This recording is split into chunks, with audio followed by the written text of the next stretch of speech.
అక్క చైనా అక్క, మేము కొన్ని రోజులు ఉండాలనుకుంటున్నాం అక్క. 25 అన్నా కొంచెం ప్రశాంతంగా పెట్టు మమ్మల్ని. పా, చైనా దేవతలకి నమస్కారం. మాకు కొంచెం గ్యాప్ ఇవ్వండి. కొంచెం కాదు, చాలా గ్యాప్ ఇవ్వండి. ఇప్పటికే అన్ని వైరస్లు అయిపోయినాయి, మళ్ళీ ఇది ఒక కొత్త వైరస్ వచ్చేదానికి ఈ ఫుడ్ని తయారు చేయకండి. మాకు చాలా ఇప్పటివరకు ఓపిక లేదు, నశించిపోయింది. మీరు ప్రిపేర్ చేసుకొని మీరు తిన్నా మా వరకు వచ్చేస్తుంది అది. కొంచెం కొంచెం చూసి కొంచెం తినండి.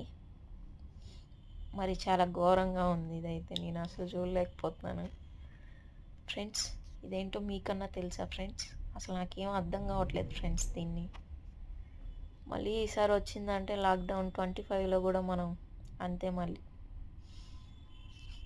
జాగ్రత్త ఫ్రెండ్స్.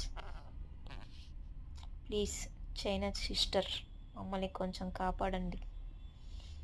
మీకు అన్నీ అరిగిపోతున్నాయి, బట్ మా బాడీల్లో మాత్రం అవన్నీ ఏది అరగట్లేదు, అట్లే ఉంది. ప్లీజ్ కొంచెం చూసి వండుకొని తినండి ఫ్రెండ్స్. జాగ్రత్త ఫ్రెండ్స్, 25 కూడా ఇలాగే ఉంటుందని చెప్తున్నారు. హాస్టల్ ఫ్రెండ్స్, మనం హాస్టల్లోనే ఇంకా సేఫ్గా ఉండాలి. By by.